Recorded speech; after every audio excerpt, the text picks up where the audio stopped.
Okay, we have Confessions, episode 50, with Miss, I want to say Earley. That is correct. Early, okay. Now, I'm sure she's never heard anyone say anything about being late. In 5, 4, 3.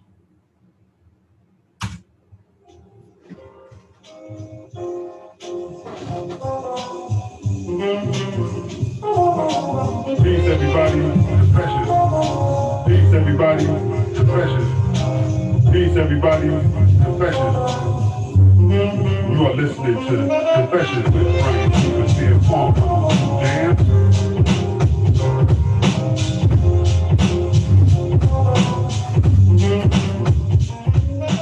What's going on, family? Once again, we back for another episode. Yo, it's episode 50. Episode 50 of Confessions with Brian T. Bethea on WJHM102jams.com. Did y'all miss me, family? Listen, we've got another dope show for you. This time I'm back with another interview. Thank y'all for tuning in. I appreciate the support. We are now out there on iHeartRadio. And let's not forget, family, starting now, you can now download the WJHM102jams.com app on your Apple store now. So Apple is down with us right now. Well, listen, I got a dope interview with Kaysia Earley. You don't want to miss this. Come back in just a few minutes, y'all. Peace. Our mission at P&P Cleaning Services is simple: to provide high-quality service in a timely manner. Our team caters to each project's specific needs to ensure excellence. We specialize in commercial cleaning, COVID fumigation, janitorial cleaning services, move in out of business cleaning, medical office space cleaning, and so much more. For more information and rates, give us a call at 321-356-0203 for all your cleaning needs. All you dolls out there, this is me, Sizzle. 2019 flew by and my friend still did not have the body she wanted. Then I discovered a solution: the cosmetic surgery place. Yes, cosmetic surgery. Don't spend another minute miserable. Call 407-636-5000. She did. Now my friend is all of that and then some. Be one of the next 7 callers to receive your breast surgery free with a tummy tuck. Yes, free. Call now, 407-636-5000. This is Aretha Simons. When I'm driving, I listen to Confessions with Brian T. Bethea on 102 Jams. Are you frustrated with your computer? Tired of waiting for the computer to let you get your work done? Having an IT professional available when you need him can be invaluable to your business. With a Your Computer Solutions monthly service plan, you can enjoy error-free computing and get your tasks done when you want them done. Got a virus or malware warning? Call YCS and let them remotely solve the issue for you. Computer running slow? Give YCS a call and they will remotely fix it. When? Well, right away. On average, our clients are back up and running within 10 minutes of their call. If you want your computer to run smoothly month after month, just get the Your Computer Solutions monthly service plan. Your Computer Solutions is there when you need them. Call us today at 407-826-0810. I repeat, 407-826-0810. Emergency repair when you need it. Call us, 407-826-0810. All right, family. Welcome back to another episode of Confessions with Brian T. Bethea on WJHM102jams.com. Listen, man, I got a special guest on the line with me right now. If you're watching on the Facebook page, we appreciate this as well. Listen, I just so happened to find this sister on Instagram, and my wife was looking at her video, and I just so happened to be peeking at what my wife was looking at, and this sister was laying down some great truth in the middle of DC at a rally. I'm not quite sure what it is. We'll get into it with her. You know, and I'm just so glad that she said yes, she come on to do the show. She's a graduate of that other HU, which we will get into, you know, not Hampton, but, you know, we'll get into that in a little bit. So Confessions family, please welcome Miss Kaysia Earley. How are you, ma'am? Madam? I'm blessed and highly favored. How are you, Brian? I'm doing so well, thank you. I didn't mean to call you ma'am. I know you don't use ma'am or nothing like that no more, so I didn't mean to make you seem like you're 95 or nothing like that. No, I make my children call me ma'am when I call for them. So that is not an offense at all. Okay, okay. So we can make sure we can keep it old school and tradition. Okay. That's right. So we're going to start right there from the beginning. I know we talked about it before the interview started and how I find you on Facebook. Now I understand that not Facebook, Instagram, and I understand that you said that you were on your way from Pennsylvania and stopped in DC. Is that how that happened? Absolutely. So every year we take a road trip, my husband and I and our 4 children. He's from Philly.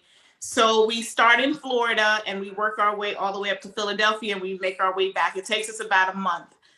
So on our way up, our road trip happened to happen in the midst of the protest that was occurring in June, which was triggered from the George Floyd protest.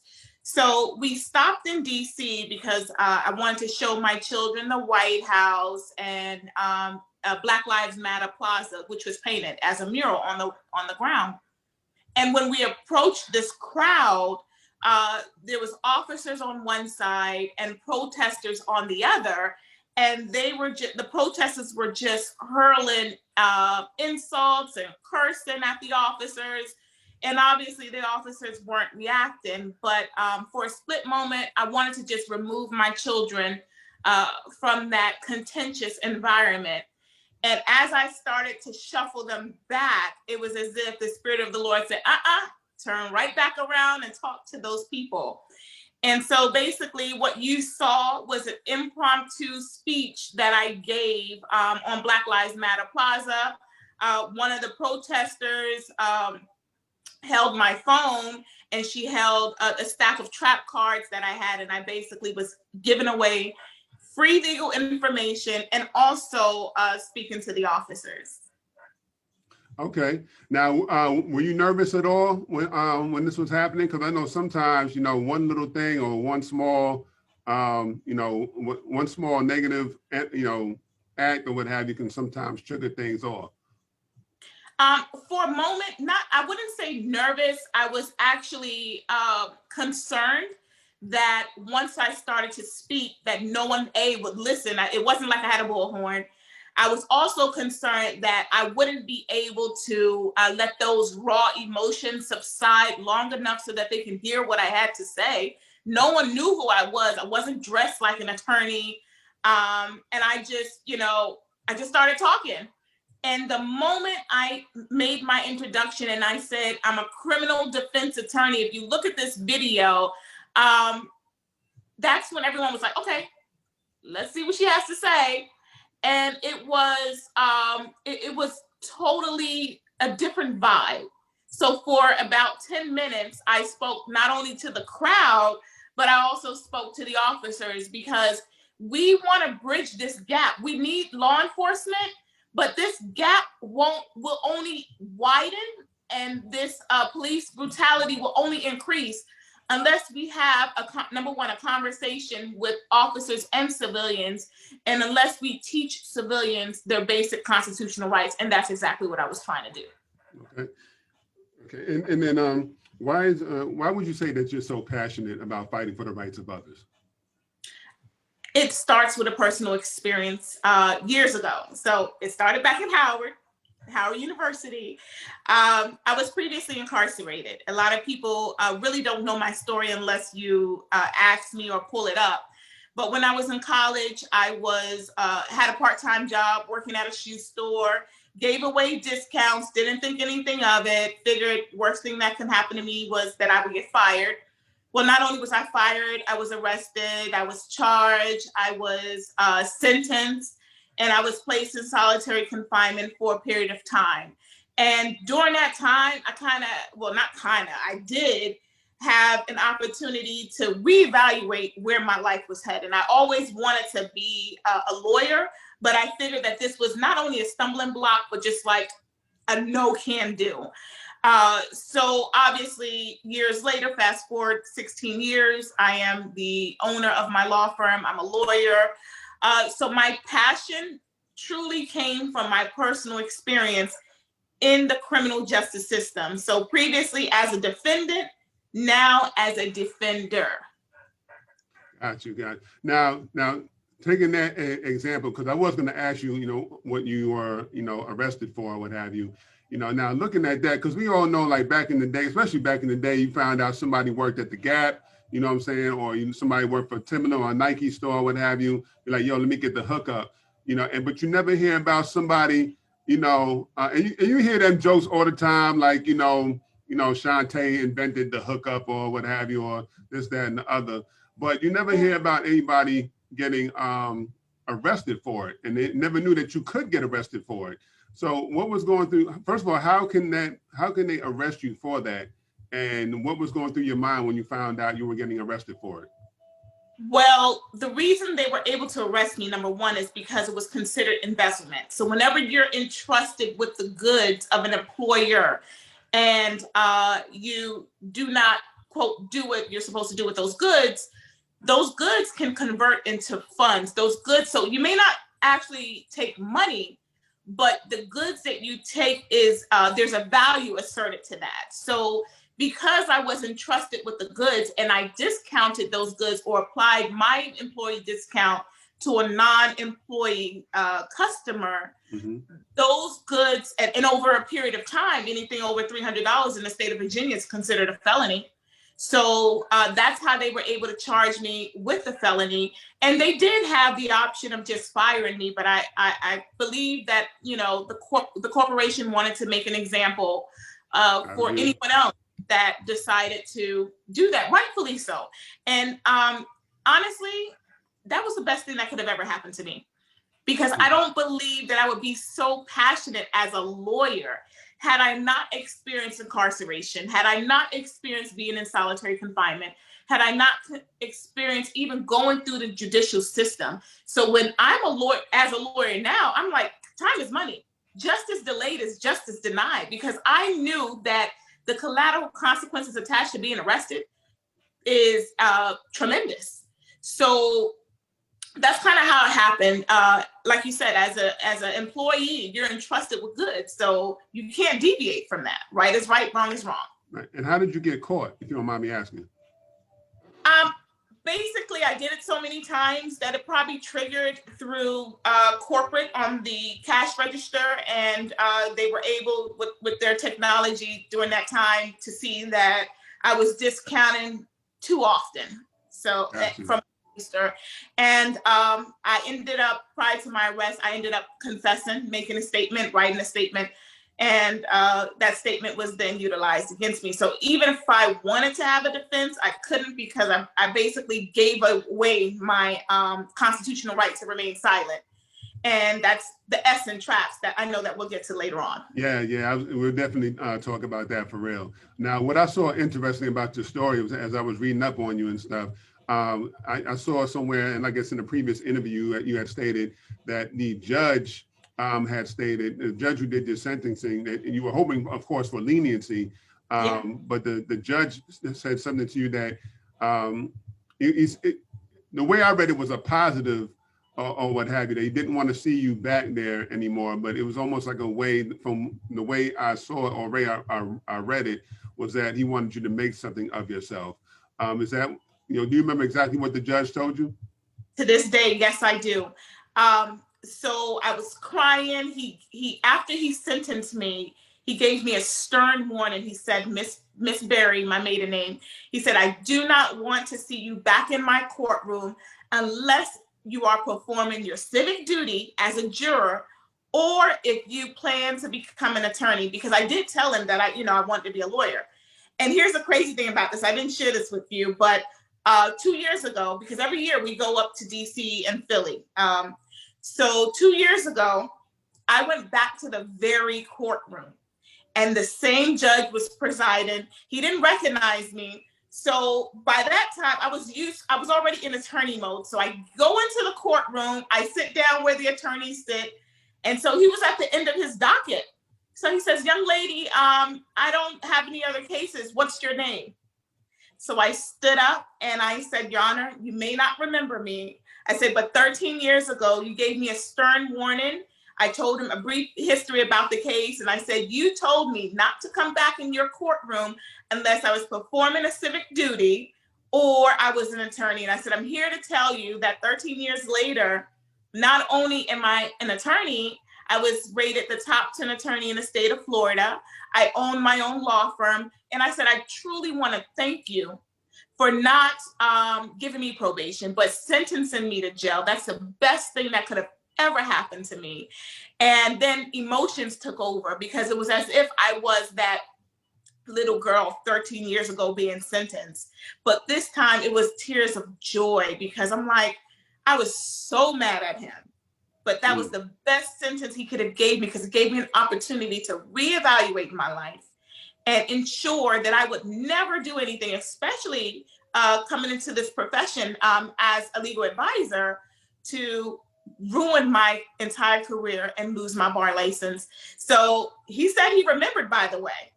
He said, I remember. And there was a lady in the courtroom. It was just, people were just emotional. And then I left and yeah, so that was the best thing ever. And not only, I would like to add, well, hopefully you won't mind, but I'll ask anyway. Reading up on your story, it really gave me inspiration to know that I can accomplish anything myself because you did some of your time while pregnant, if I'm not mistaken. Is that correct? Absolutely. Listen, I'm an open book. So when I was sentenced, I was actually about to graduate from Howard. So this occurred in 2003. By the time I went through the court system, it's 2004. I graduated May 2004. I had to turn myself in 2 weeks later. 2 weeks later, I found out that I was pregnant. I did not tell the judge. I didn't tell the court because I figured no big deal. So I started my sentence, and you know your calls are intercepted. At the time, I was calling my boyfriend then, who is my husband now of 16 years. Right. So I'm calling him complaining about the food because I'm a foodie. And next thing I know, the next day they're knocking on my cell. They take me out of general population, put me in solitary confinement for the protection of my unborn child, for the protection of myself and others. So that's how the solitary confinement came about, because it wasn't really punishment, because typically you're in solitary confinement for punishment. So in this instance, it was for my protection. So yeah, pregnant, out of wedlock, incarcerated, have a record, and just like, you know what, my dreams of being a lawyer is out the door. All right, well hold on, Kaysia, just for a second. We got to go to commercial break, go pay some bills. So stay tuned, y'all. We'll be back with WJHM102jams.com with Confessions with Brian T. Bethea. All right, stay tuned. We'll be right back.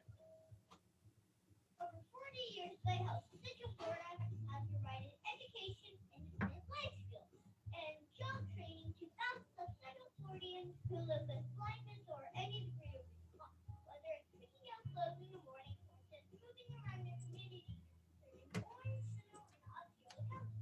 Contact Lighthouse Central Florida at 407-898-2483 or visit them online at lighthousecfl.org. Peace, family. Again, this is Brian with Confessions with Brian T. Bethea. Don't want y'all to forget, also, I host a weekly open mic called Writer's Block. Who's next? Every Saturday, 6 p.m. to 9 p.m. Every Saturday at TNT Cafe. That's TEANDTEA Cafe. Address 127 West Fairbanks Avenue in Winter Park. So again, Writer's Block at TNT Cafe, 127 West Fairbanks Avenue in Winter Park. Peace, y'all.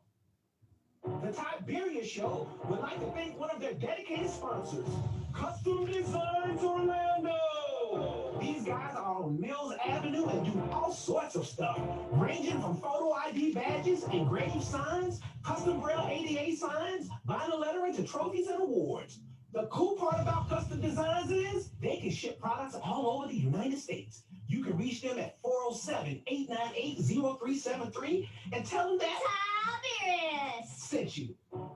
CKSmithLaw.com. Couldn't call them at 407-801-2667. Wait, you are not Chuck. My dad can help when people get hurt. You love to help. If you are ever injured at work or in a car accident, you should call my friend Chuck. Couldn't call him at 407-801-2667. The website again is CKSmithLaw.com. Offices or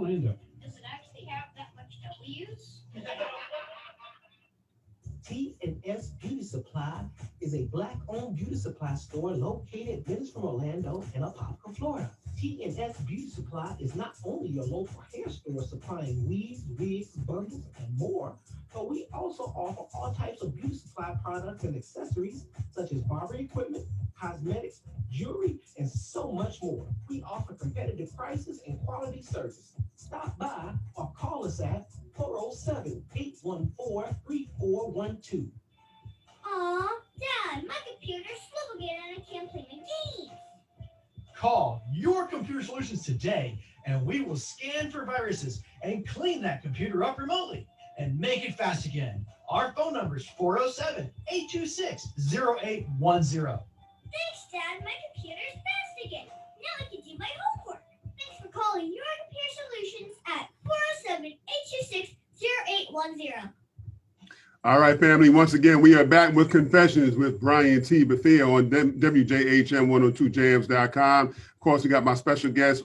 I want to say in the building. I can't wait till we open back up again. But we got her on the line, Kaysia Earley, Esquire. Of course, she's a lawyer extraordinaire, owns her own law firm and stuff. So we're going to pick up right where we left off. So I know we were talking about you having your child in you being pregnant while in solitary confinement. Now, with that being said, what were some of the hardships that you might have had, while you were pregnant in solitary confinement? The food. I had to eat certain things that I probably would not have ever eaten because you have to put your unborn child first. The lack of nutrition, not being able to have my nutrients and supplements while I was incarcerated. That was a fight in and of itself for them to give it to me on a consistent basis. Gratefully, my son turned out well. He was over my due date. And, that was a promise I made to him while I was incarcerated. I was actually, even though I was in solitary confinement, I actually had a friend with me. And, I had someone to make a promise to. And I told him, I said, I would never, ever do anything to bring shame to your name. And so that was one of the challenges, is just, being incarcerated and pregnant at the same time. Got you. Okay. And how long were you locked up for? Well, because of my pregnancy and this was my first offense, I was given a 30-day sentence, and they suspended the remaining 3 years. So instead of spending that entire time incarcerated, I was put on 3 years probation, and I was placed on 3 years probation, had to pay restitution, 200 hours of community service, and the jail sentence. So I had the 3 years hanging over my head. Had I got into any trouble, I was looking at an automatic 3-year prison sentence. Oh, wow.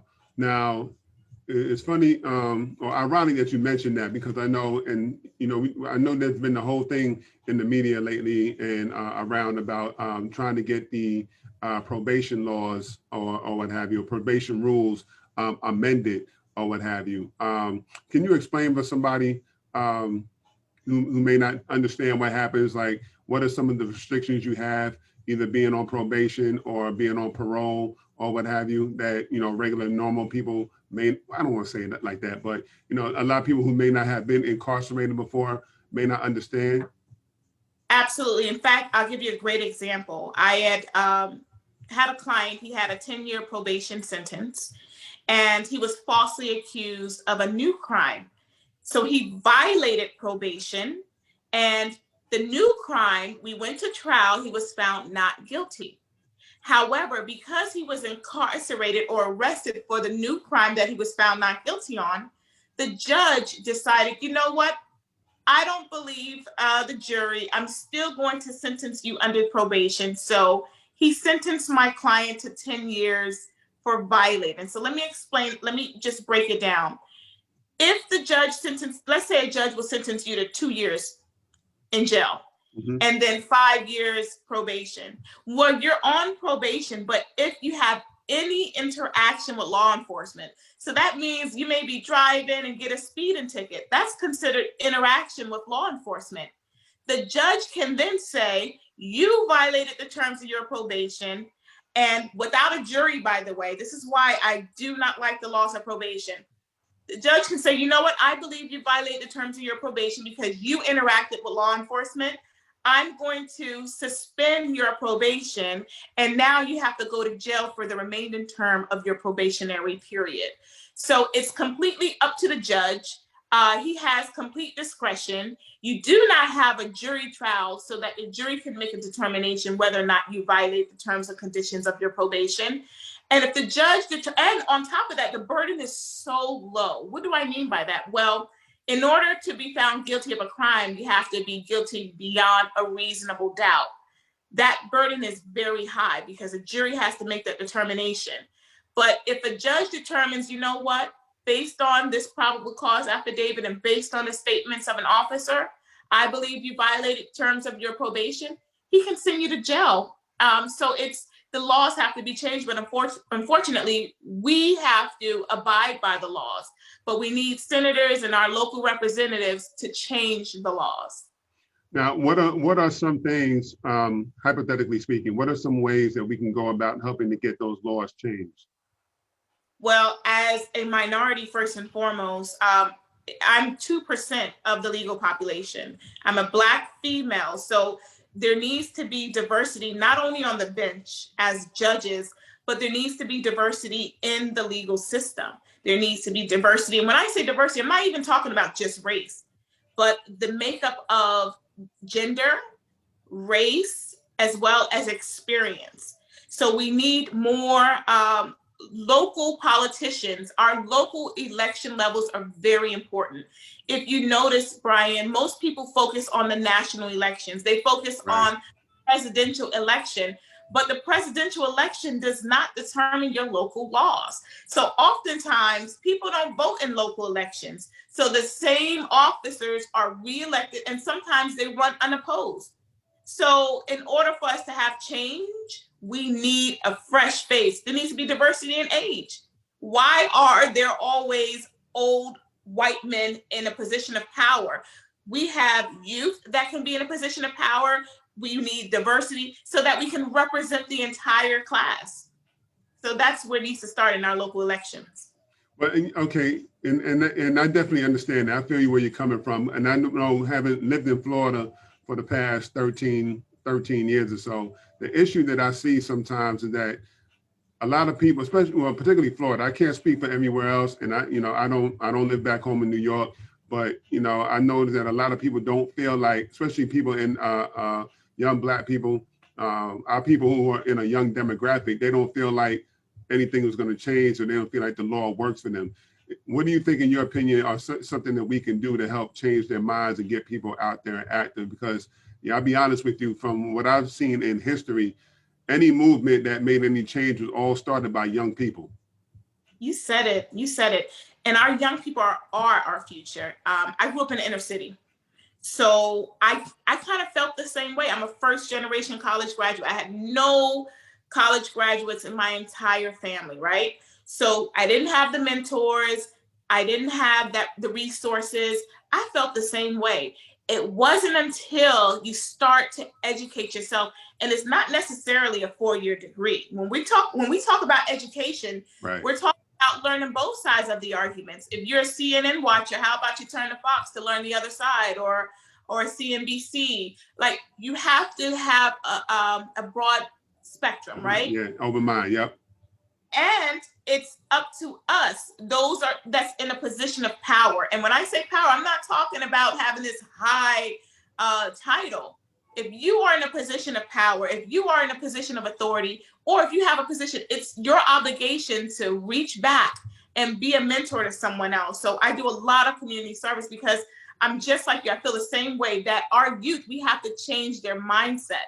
And if they don't see people like them that's representing them, of course, they're going to continue to feel that way. I've spoken to so many young scholars who say the same thing that you say. Their vote doesn't count, or they're not being represented, or their voices aren't being heard. So it's our responsibility to change that narrative.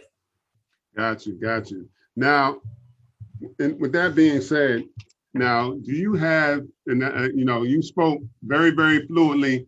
I don't want to say fluently, but you know, you spoke with so much passion when I saw that video. Do you have any aspirations yourself of running for public office one day?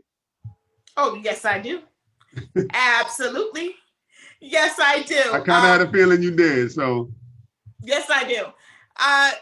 Well, in a few years, I'm debating right now because I don't know what the Lord has for me, to be quite honest, because I'm still just overjoyed that he allowed me to be a lawyer with a record, right? So that was a hurdle in and of itself. I do plan to run for a public office. I'm not sure where. I'm having so much fun being a lawyer. I do plan to run for judge. I'm not sure when. I know that when that opportunity arises, I'm definitely going to throw my hat in. I have several colleagues that were lawyers that actually ran for office to become a judge and actually won. So I do. I'm not just sure when. Stay tuned, right? yes, because I see senator, maybe mayor, governor one day. You know what I'm saying? All of that. All of that. President. Hey, why not go for it? You know what I mean? Well, I'm gonna tell you something, Brian. See, I wasn't gonna say anything, but you said it. So when I was in fourth grade, I told my teacher that I would be the first African-American female president, right? Right. So fourth grade, that was 28 years ago. Now, in 1996, I was in the 9th grade, and I saw this newspaper article in the Washington Post, and it said, when will there be a female president? So I cut out that article because I was like, yeah, I said that I'm going to be president. I have that article to this day, and I always said that I want to be president, which is why I backtracked and became a lawyer first. So that I said that before Obama, all right? I have proof of that, and we're going to play this back in a few years. Absolutely. Absolutely.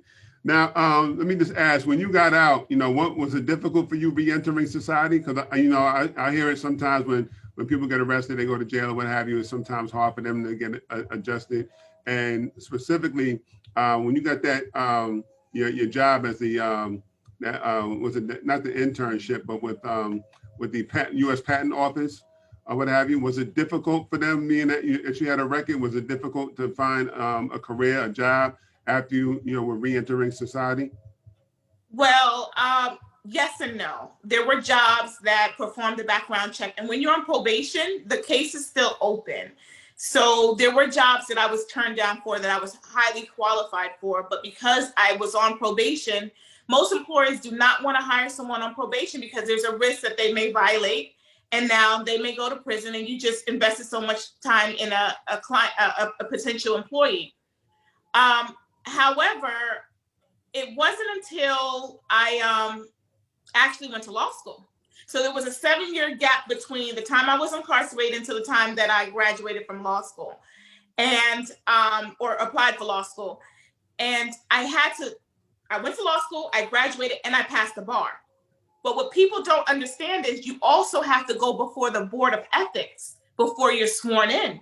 And they have to be convinced that you are rehabilitated. So for 3 hours, they grilled me. It was 5 lawyers, and I was grilled for 3 hours straight. And then I had to leave the room. And then 2 weeks later, they made a determination that I was ethical, that I was rehabilitated, and that I was worthy to be sworn into the bar. So had they made that determination that I was not rehabilitated, I would have went to law school for nothing. I would have incurred all that debt for nothing, and I would not have been able to be sworn into the Florida bar. So I took a risk, and it was well worth it. Wow. Now you mentioned before that you had a mentor, and after this, we want to get into T.R.A.P.S, of course. You said that you had a mentor while you were incarcerated. What did that mentor do to let you know that you could still do the things that you had set forth before you? And how was that, how would the mentor basically inspire you to become all you could? Well, I started interning for a congressman when I was in high school. And it was supposed to be just a summer internship. And I stayed with that congressman for about 7 years. So I did confide in that congressman that I was arrested. And he was the one who actually wrote a recommendation letter for me to get into law school, and also to the judge to be lenient on my sentence. So he basically provided, like you said, the mentorship. He advised me that, you know what, you can go back and apply for law school. It may be a risk. They may not accept you into the bar, but he definitely,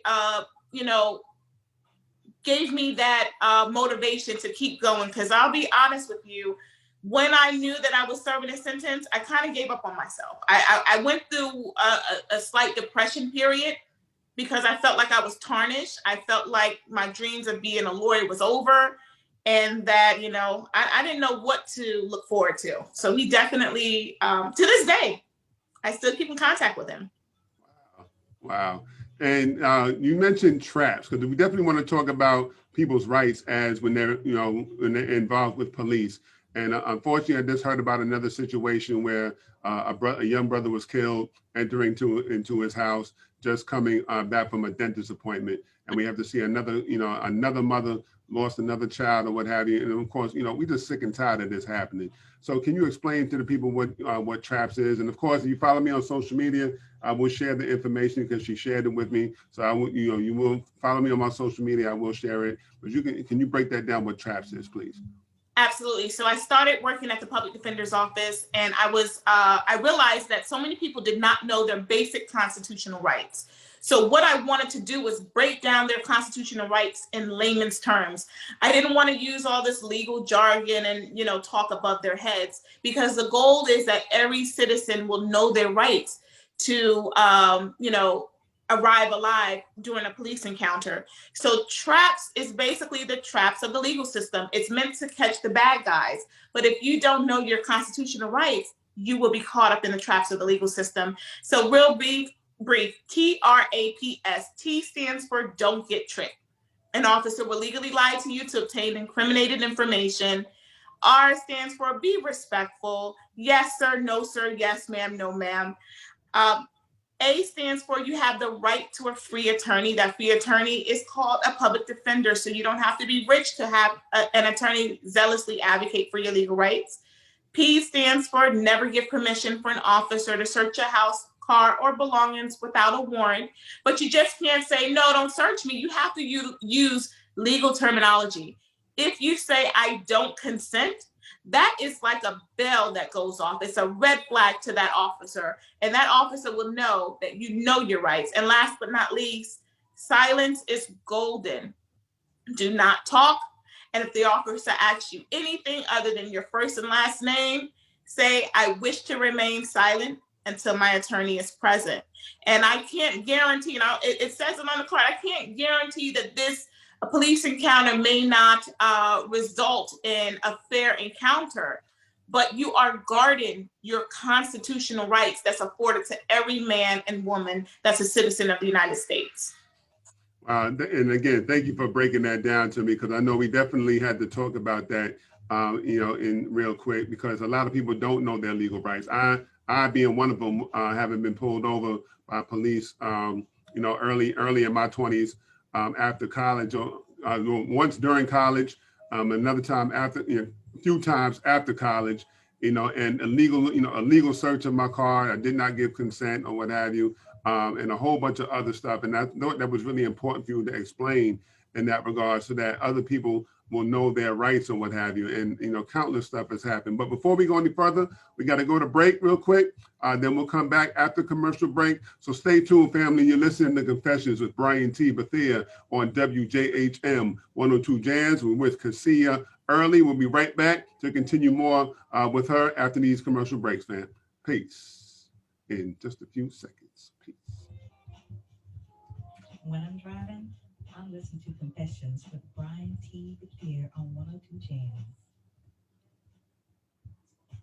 Homeowners, realtors, property managers, and real estate investors to make that house a home. From kitchen, bath, flooring, popcorn removals, drywall, and paint, T.R.A.P.S Maintenance is your go-to company. Licensed and insured, they do commercial and residential. Upgrade your home or business today.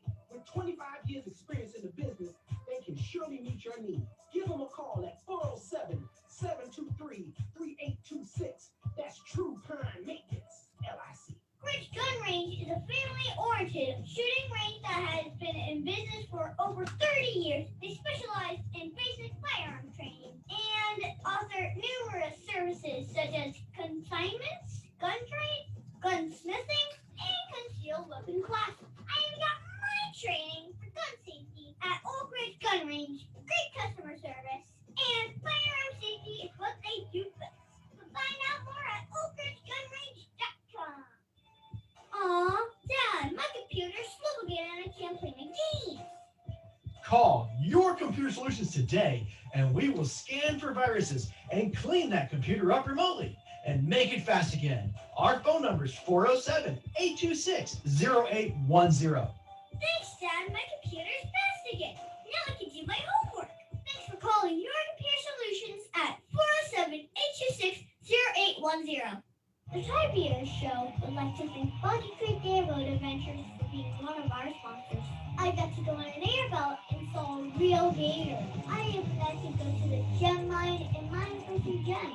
We ate a steak dinner at the restaurant and even got some gator bites. If you want to have a blast with the entire family, I suggest you go to www.bcairboats.com right now and get tickets today. The website again is bcairboats.com. Big State Fire has been providing top quality fire equipment services for 3 generations to the Central Florida area. Don't wait for an emergency to repair. Call Big State Fire today at 407-246-8855. Get your fire extinguishers and emergency lighting for both your home and businesses by visiting www.bigstatefire.com. That number again is 407-246-8855. The T.R.A.P.S show would like to thank one of our dedicated sponsors, Custom Designs Orlando. These guys are on Mills Avenue and do all sorts of stuff, ranging from photo ID badges, engraved signs, custom Braille ADA signs, vinyl lettering, to trophies and awards. They can ship products all over the United States. You can reach them at 407-898-0370. All right, family, we are back again with Confessions with Brian T. Bethea on WJHM102jams.com. And of course, we have Mrs. Kaysia Earley. Make sure I get that right, Mrs., because she is married, what have you. So so we were left off with traps and what have you. And I know people, we dealing with a lot with police brutality and whatnot. And so I do want to thank you for explaining what traps is. And how did you go about starting your law firm? Well, I started off at the public defender's office, and I was there for about 14 months. And within 14 months, I tried over 60 trials. But during that period, I saw some things that I did not agree with. And I felt that if I continued, I would be part of the problem rather than the solution. A couple of things that I saw was that there was attorneys not zealously advocating for the clients because, you know, public defenders are overworked. So after 14 months, I resigned and got my very first client the very next day. So I've been working nonstop, and I focus primarily on criminal law and personal injury. However, most recently, and you kind of alluded to this before the commercial break, that there has been an increased amount of police brutality. And we're not just talking about the ultimate shooting. We're talking about excessive use of police force. And arrest should never result in, a broken arm or broken rib cage. It should just result in the person being confined and transported to jail. So I've started taking police brutality, civil rights cases, and Early Law Firm has been going solid for the past 4 years now. Wow, I do want to say congratulations on that, for real. I definitely, because we need more people like yourself. Our community definitely needs that or what have you, especially, someone who we seem in a position of power and influence in order to make things happen. And that video I found you on, you said that's been shared now viewed more than 5,000 times. Is that correct? Yeah. Did it yesterday actually, and it's been shared and viewed over 5,000 times, and it just started on my page. I didn't promote it or anything. So like you said, you saw the passion that was just raw. that was just me, you know, laying it out there, just trying to save someone else. I have 4 children, 3 boys. Mhm. So when I see this on the television, no one is immune. And you know it's a problem, number one, when I have to come up with the T.R.A.P.S card to teach our Black boys and girls how to interact with cops. But another thing is, it's unfortunate because, you know, you're being judged by the content of your skin rather than your character.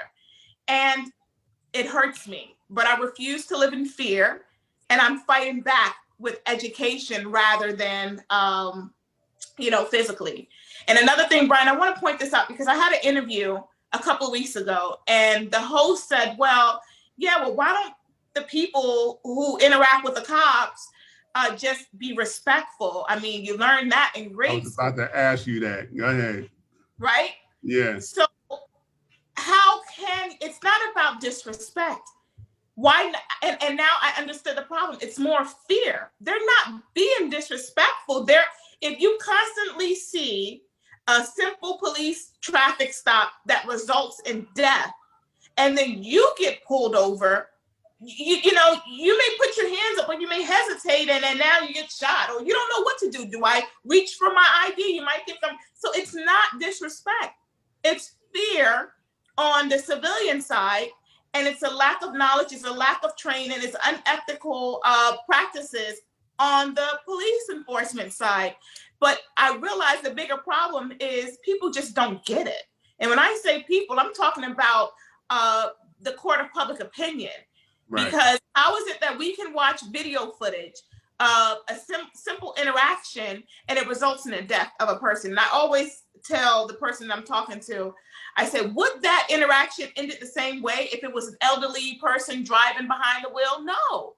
So why can't we see a Black man as a human being rather than a threat first? So we have so much work to do, but like I said, not on my watch. I'll be a one show.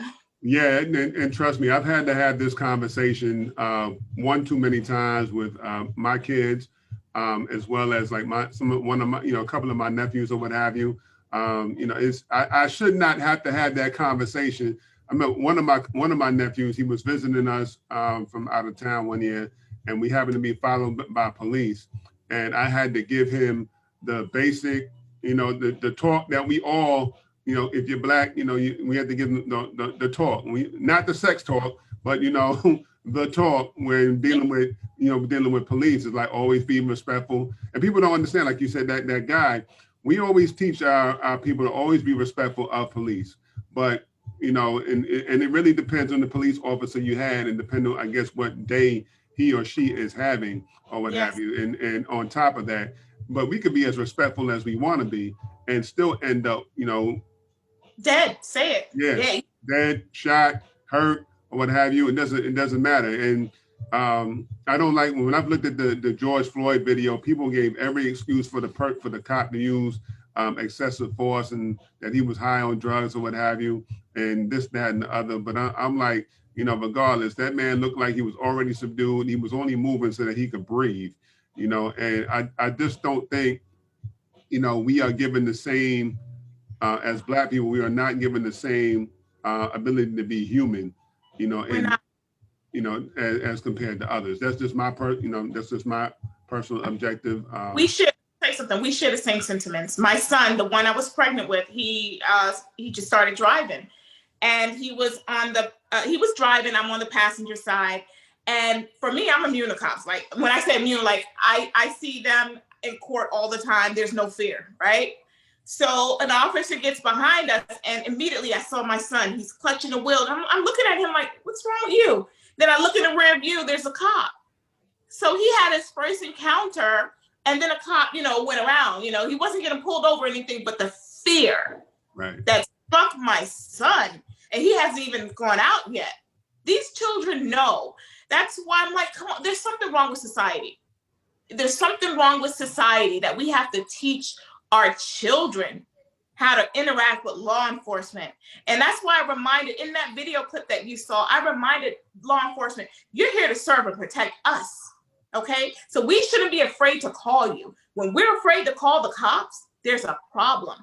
And it has to be completely eradicated, because you can't just put a Band-Aid on racism. You can't put a Band-Aid on unethical practices.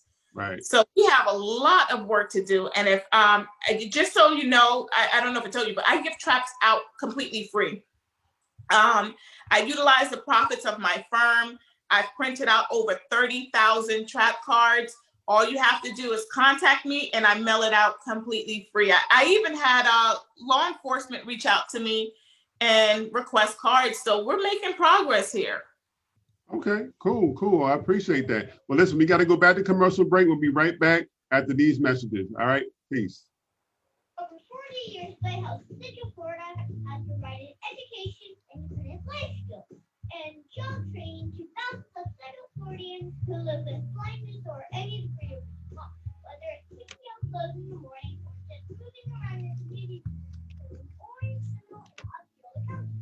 Contact Lighthouse Central Florida at 407-898-2483 or visit them online at lighthousefl.org.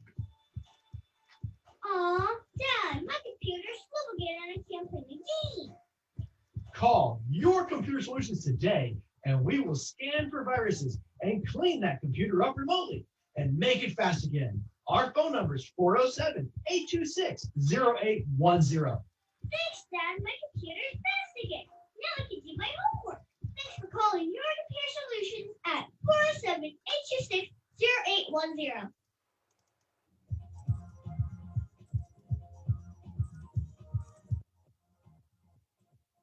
Hi, my name is Bethea Boy. I work with Your Computer Solutions. If your computer is not working, my dad can fix it. He can fix it on-site or remotely. Just call him at 407-826-0810 and tell him Tidier sent you. That's me. The phone number again is 407-826-0810. Hey guys, this is TC1, and when I stay in Orlando, I like to stay at the Quality Suites over on International Drive. They are amazing properties, simple rooms in an all-suite hotel with outdoor pool, a restaurant, plus free Wi-Fi and a shuttle. Guys, give them a call at 407-363-0332. They're located at 7400 Canada Ave, Orlando, Florida, 32819. Peace, family. Again, this is Brian with Confessions with Brian T. Bethea. Don't want y'all to forget, also, I host a weekly open mic called Writer's Block. Who's next? Every Saturday, 6 p.m. to 9 p.m. Every Saturday at TNT Cafe. That's TEAND Cafe. Address 127 West Fairbanks Avenue in Winter Park. So again, Writer's Block at TNT Cafe, 127 West Fairbanks Avenue in Winter Park. Peace, y'all. All you dolls out there, this is me, Sizzle. 2019 flew by and my friend still did not have the body she wanted. Then I discovered a solution. The cosmetic surgery place. Yes, cosmetic surgery. Don't spend another minute miserable. Call 407-636-5000. She did. Now my friend is all of that and then some. Be one of the next 7 callers to receive your breast surgery free with a tummy tuck. Yes, free. Call now, 407-636-5000. This is Aretha Simons. When I'm driving, I'm listening to Confessions with Brian T. Bethea on 102 Jams. All right, family, we are back. The last segment of the show was Confessions with Brian T. Bethea on WJHM102jams.com. Of course, we are here with my special guest, Miss Kaysia Earley, Esquire. And don't forget, family, you can now download the WJHM102jams.com app if you have an iPhone. So definitely go to your Apple Store, download the app to your phone right now. And definitely, you can listen to Confessions as well as any other show we have anytime that you like. And of course, we are looking for sponsors. So definitely, if you want to sponsor the show, definitely reach out to us. We greatly appreciate it. Of course, we have, again, my special guest, Miss Kaysia Earley. We definitely want to thank you, my dear, for definitely coming out to do the show. I really, really appreciate it. So can you do me a favor and give out your social media, your information where people can find you? Absolutely. So you can Google my first and last name, Kaysia Earley, Kaysia. Last name Earley, Earley. I also have an Instagram, Early Law Firm. Just don't forget that extra E. And I also have, I'm on Facebook, Early Law Firm as well. So you can find me across all social media platforms and my website, earlylawfirm.com. All right. And of course, probably one of the only few times you'll see a Hamptonian interview a Howard person, so so this has been a lot of fun. Of course, you can John, we had the typical Howard Hampton banter before the show got started. So, Yes, the real H, by the way. yeah, that other O word is what we call y'all, O word. I can't give y'all that H, sorry. But well, you can definitely find me, of course, on Facebook, Confessions with Brian T. Bethea on Facebook for the podcast Facebook page, as well as the my artist page on Facebook, Brian T. Bethea Confessions, as well. If you want to follow me on with my artistry and things of that nature that I'm doing, and with the community and things of that nature, find me on Instagram and Twitter at the Phoenix 516. Both at Twitter and Instagram. Once again, The Phoenix, that's ThePhoenix 516 at Twitter and Instagram. And of course, my website, ReverbNation.com, www.reverbnation.com /Brian, BRIAN Bethea, BETHEA. And family, just want to say thank y'all for joining on another episode of Confessions. I had this community, I had so much fun with this interview. I wish we can, we're gonna bring you back for a part 2, if that's okay with you. Absolutely. Anytime. You have my number. Got you. So definitely we want to thank Miss Kaysia Earley. Definitely, if you need law services, reach out to her. You got a sister who can, vouch for you or what have you. You know what I'm saying? So definitely, family, until next time, next week, definitely tune back in. Next week's guest will have T.R.A.P.S, the lyrical minister, as the next week's guest. So stay tuned, WJHM 102jams.com. Of course, you can download the app on the Android and now Apple Store for your iPhone. So definitely, we'll see y'all next week, y'all. All right. Peace. Are you frustrated with your computer?